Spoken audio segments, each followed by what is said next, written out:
Welcome to Hemp Sisters Nation, where you don't need a reservation. I said, Mama, hello, stand with open arms. Here to warn you with the one more time. Yeah, one more time, baby.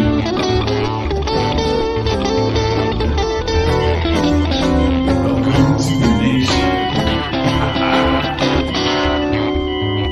I said, welcome. Good evening, everyone. Welcome to another episode of the Hempy Hour. I am one of your hosts, Gina Mama Epps. Lolo Carter. Lolo Carter, my girl. Today, guys, we're kind of excited to pull an old episode for you. We went through season 1. You know, we're only a few episodes into season 2, but Lo and I went through season 1 and pulled out the episode with the most views, which is one of our favorites. So we're excited to kind of re-share all that information with you. Yeah, we're going to be giving you back. Giving back. Handcuffs and Hemp Bracelets. Ooh, I think it was the title. Right. Don't mind us gumming in and out of the beach. We're actually at the beach. So yes. We're just going in and out of the water. Well, yeah, without further ado, let's just get to it. Good evening and welcome to the second episode of the Hempy Hour. I am Gina, Mama Epps. I will be one of your hosts, and I am with the lovely Lois Carter. As always, together we are the Hemp Sisters, and we are excited to bring you guys another episode. We're going to delve a little bit deeper into ourselves. We told you a lot of stuff last week. It was a little rough, a little raw. We got incredible feedback from you guys. Yeah, can we just take a moment to, first, making our day busy in a good way it was a good thing. We wanted to say thank you because we had an overflood of messages, support, phone calls, it really heartwarming. Heartwarming. Yeah, and thank you for giving us your feedback, and we hope we can, make you proud of us. Absolutely, every week. So last week we ended where Lois and I talked about kind of life in our 20s and the paths we took, and I wandered off to teach and she wandered off to be a hotel manager. And we started giggling a little bit about teaching health. And you were like, oh yes, teaching health. Yeah, so let's just delve into that fiasco. Take us on a trip, Gina. On a journey of teaching health. Yeah. In the state of Illinois. This can be your state too. It can be any state. It can still be any state. It can still be any state. Half legal. Okay, so I'm a health teacher. I'm teaching 15 and 16-year-old teenagers who already know a lot. They think they know everything. They know more than we did at 16. Absolutely. Sure. Very different world. Very different world. So we're opening our next chapter, and it's the drug chapter. And I swear to God, half the class, just hands in the air. Everyone wants to talk about weed. What about weed? What about smoking weed? Is that a drug? Is it a drug? Can I smoke weed? Do you smoke weed? Can we smoke weed? That's all anybody wanted to talk about. Knowing you, how does your face even match the internal feeling? Yeah. No, it's not easy. So you're honest. You're honest with them, and no, we can't smoke weed. Yes, I'll answer any questions you have, but I'm not supposed to. So this will start our journey.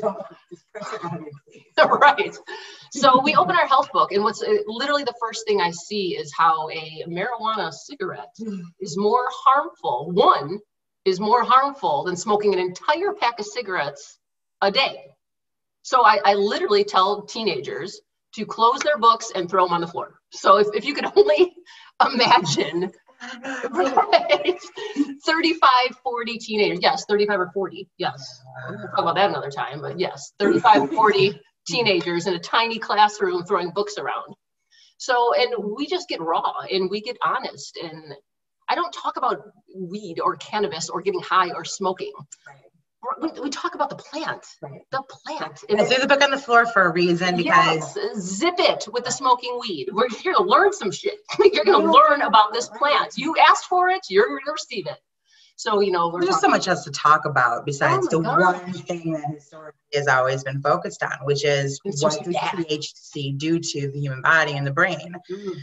You know, and we had, again, we can talk about that another time, but you know, this is the continuation of 80 plus years of one very specific study. You can't continue education like that with new studies presenting, right? So we start talking about this plant, and we're talking about hemp seeds and hemp protein and hemp oil, not cannabinoids, not CBD oil, hemp oil.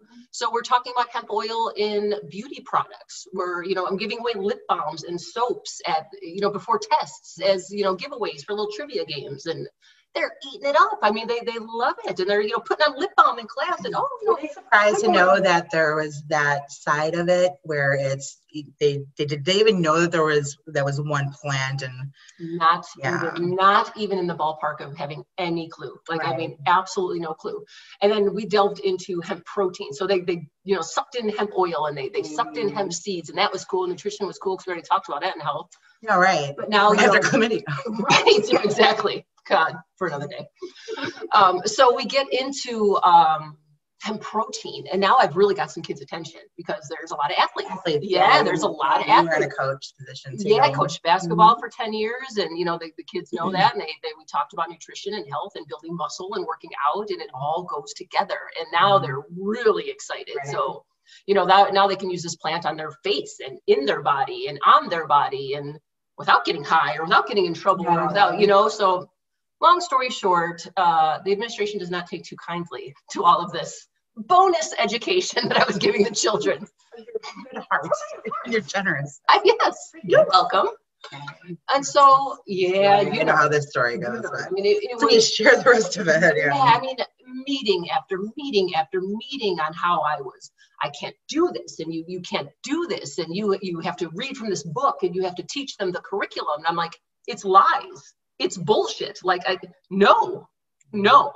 And they didn't know what to do with me. They couldn't even direct you to somebody to go talk to take that up with, this is really outdated. Who's approving this particular curriculum? Like, let me write the curriculum. Yeah. Let's teach them. Do teachers not have that? I mean, I don't, you know. Yeah, the teachers are given a little bit, and they better do what they're told, or they're not teachers with their own flair on it. But the end message is always there. Yeah.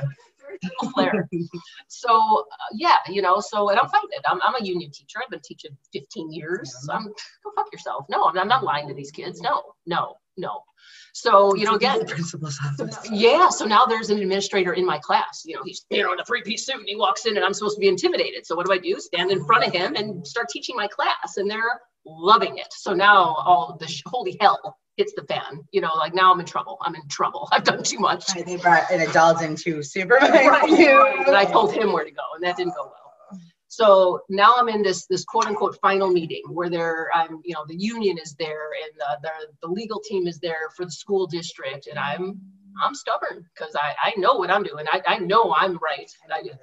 It doesn't matter what they tell me. I know I'm right. So my head's held high, and I'm teaching all these 6-figure know-it-all MFers about this actual plant, and they're calling me a drug dealer to my face. But I'm talking about hemp seeds and hemp oil. Did you not see them at the grocery store last week? Right, they're at Walmart. They're good for you, you know, whatever. Did they ever present a reason of what, besides, like, it was strictly just you're not following the curriculum we're providing you, or was there? They stuck with it first. Right, until you started getting to the union stuff. Right, okay. So the union rep started to bring support to the argument. No, right. They really half-assed that. But no, right. So their advice to me was to be quiet. If you want to keep your job, you better do what they tell you. And how much do I like this job? Like, you know what? Right. Is it worth my integrity? Is it worth my moral compass to look in the face of a teenager and lie to them, and have them pass a test that's a lie, you know? And now I'm doubling down on my lie and giving them a grade on them. Like, if you lie good enough, you'll get an A. You know, what the hell is happening? Well, the purpose of education is to give somebody instruction, viewpoint, and some, you know, evidence to make decisions in life. If when you look at it that lens, the only message there is to create fear around it. Right? So it's create fear around it so that when you enter society, because that's what school's for, getting you ready for society and, you know, whatnot, be a good citizen, right? So having law, I mean, understandably, maybe that's why it was still like that, because the laws, would really, if they got caught with these kind of things, would punish them severely. But again, you're kind of to the forefront of like the shift, the change, right. And it's definitely not in our educational system at all. It still isn't. No, I mean, I don't think it is. Maybe here, like we have a lot of farmers and stuff, so maybe certain elements of that, but they're still having that argument, Yeah, maybe I should have been more specific. This was January 2013. Yeah. So we're going back over 8 years. Yeah. That's a big difference. No, and so much has happened in 8 years. Right. But yeah, I'm so sorry to interrupt, but yeah, please. No, I appreciate it. So long story short, again, I'm in this final warning meeting and, I'm like, whatever, like my stance hasn't changed. Like whatever you got to do, you got to do. I'm not quitting, so here we are. So standstill, so I go out to lunch on my merry way. And I'm going to pick up a sandwich for lunch. And I'm 4 months pregnant at the time with my only child. I'm 39 years old. Nobody knows this because I haven't told anybody and, it's none of their business, whatever. Mm-hmm. So I go to grab lunch. I come back. I'm on my way back to school. I'm one block. I see my cute little school 1 block ahead and woo, there I am. I'm pulled over on the side. Dude comes to the side of the car, tells me my license plate sticker was expired. And he smells marijuana smoke. And I was like, really? Sure. Like, dude, like, that's a bit much. So, right? So I'm like, dude, like, I don't know what you're talking about. If my license plate sticker's expired, I didn't know that. Do you want to give me a ticket? Do you want me to go pay it? Like, I had no idea, whatever. I'm sorry, my bad. I'm a teacher. I'm 1 block from my school. I got to get to school. I'm going to be late. So he sees a Moms for Marijuana sticker in my car, inside my car, on the console in the middle, my private property. I loved this company. I supported this company. And I was proud to now I'm becoming a mom. Like it all came together and it was incredible and it was magical. And I was proud of that. And Moms for Marijuana wasn't like, hey, let's hit bongs all day, ladies. No, like it's all education. It was all education. It was everything I was doing in my life. So this ignorant dude takes that to, pretend I'm smoking weed on my lunch break while I'm pregnant on my way back to school. And next thing you know, I'm on the side of the road and the dogs are tearing apart my Impala Super Sports, remember? And I'm calling my school like, hey, I'm on the side of the road. I don't know what's going on. Yeah, right. Right. You're not going to be back here. No. So, whatever. They come back to my car with, and I shit you not, rolling papers and a lighter and ask me if I know what this is. Do you know what this is? Yeah, that's rolling papers and a lighter. You can buy that right there at the gas station. It's everywhere, right? Yes, and not only that, I can tell you why it's in my car. My husband rolls his own cigarettes to quit smoking because he's not going to be smoking around this child that's in my belly, So here we are. Getting it all together. Oh no, that's drug paraphernalia. Off you go. I'm cuffed. I'm in. Well, with the sticker, it's absolutely drug paraphernalia. There's a sticker involved. Right. Had you been smoking while pregnant, we really wouldn't be having this conversation. That would be totally fine. So I say to him, "Am I getting a DUI?" And he's like, no, like, what do you mean? Why would you give me a DUI? I was like, you told me you smelled marijuana smoke in my car. And now there's paraphernalia in your hand. What's going on here? Like, what's going on? And he doesn't really have an answer. Like, no, there's no DUI. We're just off we go. We're going to jail. Off we go. So, and, you fucking believe this? Anyway. It doesn't sound real, guys. It's honest. Hands to God, true story, top to bottom. It's almost as good as the story of the time when I got a felony for an empty bag. Can't make that shit up. Not make that shit up. So yeah, drug laws. We're going to talk about that in another entire podcast. So yeah, I get to call you from jail, and I've never been able to do that. It is me calling you from jail. And so long ago, not in our 40s, not our 40s. No. So here I am, pregnant, calling my best friend from jail, and Jax, who's not even on this planet yet, is in jail. My baby, my Canna baby, is now in prison. Like it's all too much, guys, and we have to laugh because it's fucking, it's laughable. It's laughable. But it destroyed me. Like it destroyed me. I ended up losing my career. I'm forced to resign. All the charges were dropped. It was an absolute joke. Got a lawyer and it's done with. But the damage is done. I'm sure you got this ticket for the sticker. I didn't even know it. I never even got a ticker. I never got a ticket for the alleged sticker, the alleged smell of marijuana smoke. It all just disappeared. Yeah. But I did lose my career, and I was forced to resign, and you know, at that time you go from almost $90,000 a year to zero, and you're pregnant, and you're, you know what I mean? I thought it was the worst day of my life. And you have all of the, you know, the debt accumulated for getting the master's degree that you went after to get. You have a body of individuals through multiple schools, you know, and then you get to that point, you know, just to kind of explain the power of this. So you get to that point where you're, you know, Jenny used to tell me stories about the teachers that would be blowing in their breathalyzer thing. I'm not knocking you for getting a DUI, but like here's the DUI, your 10th DUI, where you have to blow to start your car in the parking lot of the high school you teach at, and that's not being addressed. Yeah, I'm trying to teach you about hemp seed oil. And for rolling papers and hemp seeds. You know, so again, we have some work to do in the system, you know, and that continues to talk about these things. But, you know, but again, this particular journey ends, but as in Gina you know, it's really not an Gina fashion. It's really just the spark under the ass to, you know, ignite and elevate. You know, Gina is a person that loves to challenge, and, you know, especially when there's you know, there are no dead ends in this scenario. It's, you know, this stops, we move this way, or, you know, it's the athlete in her, and it's the strong personality for that. So yeah, you don't accept loss. You don't just, it's just like, oh, poor. Yeah, there's even when you actually physically have loss, you have to find the path. You know, it's for our mental health, you know, you have to continue to move forward. It's little things, but this is very big, you know, this is there's a lot to take on after an entire lifetime of going through, you know, a scholastic process, you know, to end there. But that didn't end for you, you know. No. It doesn't. It changes form like a butterfly, right? Like a monarch. Oh, I love us. I know, right? Okay, so yeah, you don't crawl in a ball and cry. You feel sorry for yourself for a hot minute, because that's a $5. That'll do something to you. You know, those 15, 16 years of my life that just, now what?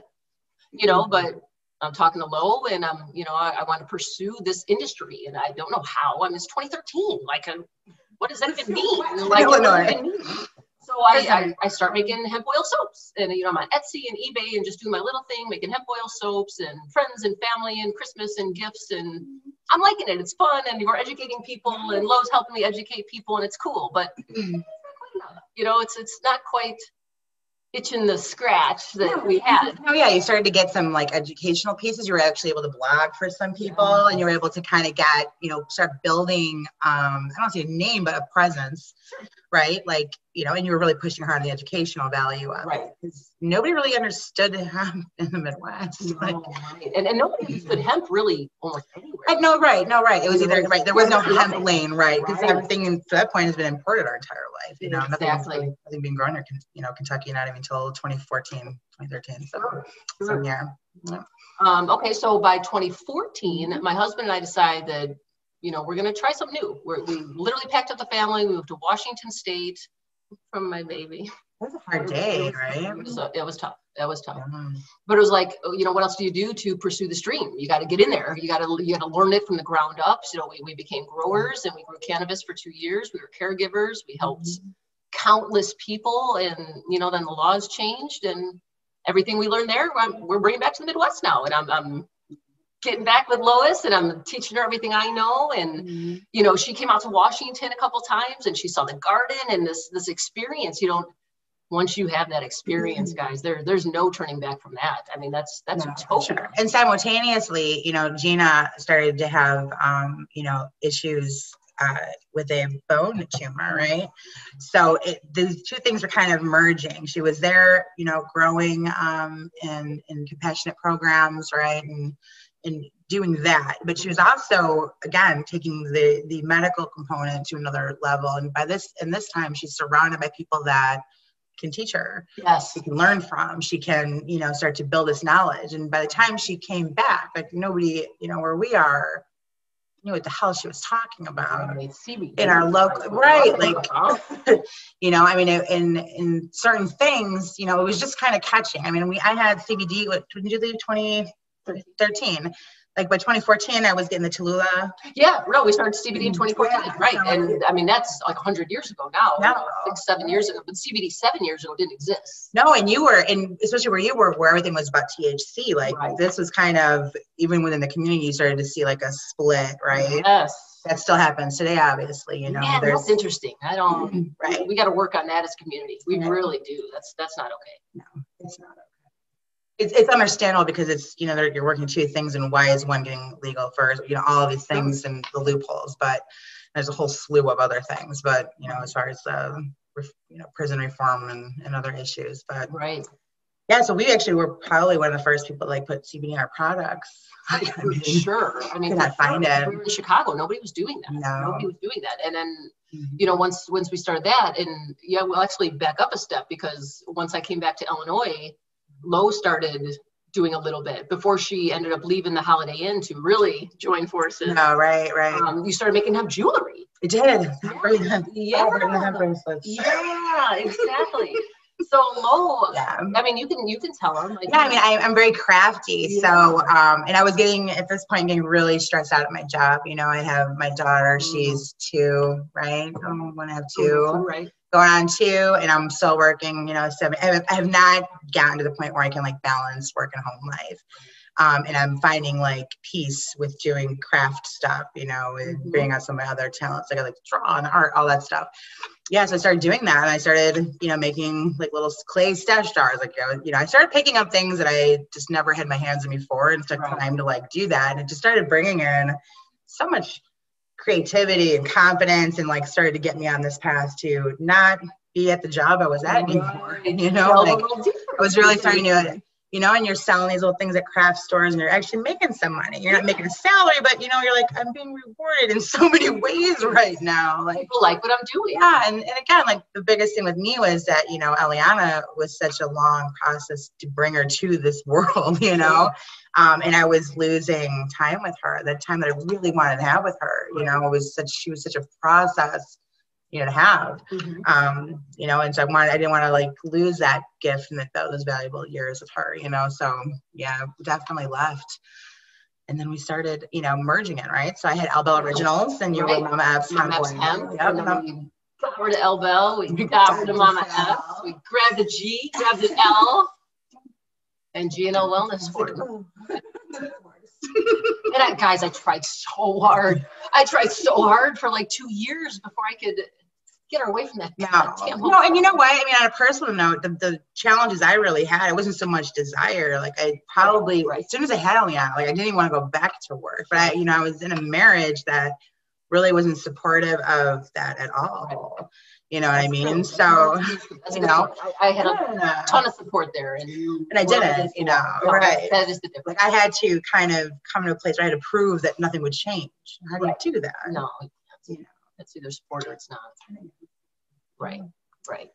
So G&L Wellness. Yeah. G&L Wellness. There LLC.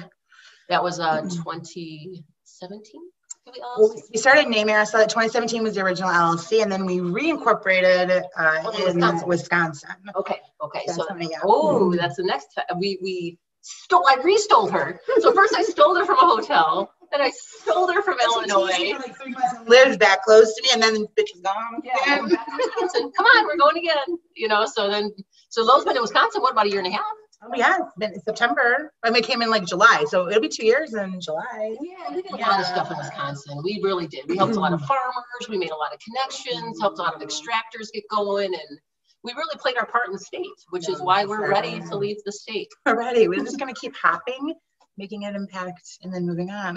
Yeah, and the rest of our team is in Nevada. We're in cahoots in Arizona in the recreational market. So G&L will be heading to Arizona. Correct. Later this year. We will keep you guys posted.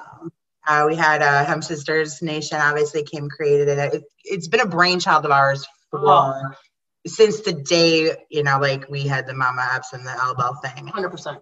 You remember we were like, it was like some utopian thing that we were trying to like conceptualize, you know, and it came kind of to a head a little over a year ago. you know, when we start talking about this because of our experiences in how community oriented it is. And it's in such a range of things, you know, from supply chain to, you know, just a lot of, you know, mutual support for people in the community with whatever they're dealing with, you know. Like an open mic. Yeah. We sort of product development. I mean, there's nothing we don't have our hands on. It's literally everything. So we started to think about and conceptualize, like, what would this look like if we could, you know, build a different kind of community. You know, it's not, you have cannabis community, that's a really big picture, but, you know, kind of sanction off. It's not inclusive. Like, we want an inclusive community. We want everybody, like everybody from the world, not from our city or our state or our country. Like, we're all one. And we don't just say that, we mean that. We mean that. So there's not a doubt in my mind. I know what the change we've made. So the more people we get as part of this vision and this community, and you see it on LinkedIn, we see it every day. Like, this is what people want. It's what we want. So let's do this, and together. Yeah. No, I think it's kind of a growing, you know, it's not a solid concept, but as Gina pointed out, you know, we are just always surrounded by the same kind of conversations in the cannabis space. You know, you really aren't teaching each other much new things. You know, technology's changed and stuff, but there's so many people that touch our lives that have questions, and, you know, we just really want to be a place of good information and sincere information. And matter of fact, when we don't know it, we know where to get the right information. You know what I mean? Get in that ass, huh? Yeah, but thank you. Yeah, so hopefully, you know, before we get towards an end here, you know, please remember when you go to our website and your messages and stuff, you know, send us your questions. Because we like to talk about that stuff. We used to have a hotline, and we would just do an hour talk. People would submit questions and questions and questions to us, and we would do research. We would talk about it. We'd answer their questions live for them, and we kind of want to continue with that because it made us learn so much. Oh my gosh! Rare diseases and searching out weird concepts and things, and just kind of really. And it doesn't matter how basic, whatever the question is. If there's a topic, maybe it's not a question about cannabis. If there's a topic, it's mental health or medicine or recreation, whatever it is. If there's something you want to talk about, let us know, and we're talking about it, guys. We're here for you. Sure.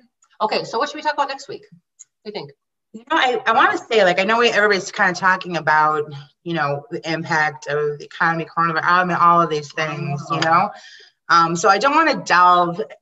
You can take that story and put it in any industry. I really want to talk more specifically about us as moms, what we've had to do in this space, and being an entrepreneur, owning your own businesses, and really mitigating through, you know, surviving this. You know what I mean?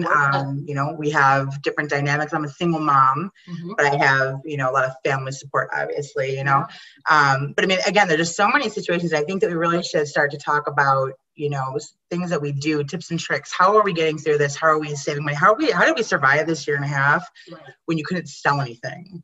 When you didn't even want to, because you didn't want to take anybody's money, because you knew, like, they were making decisions over, you know what I'm saying? So what have we done with, you know, our literature, and how have we connected to people to help bring, you know, some more support for the overwhelming chronic stress, you know, from murder burdens to, like, whatever else, you know, so.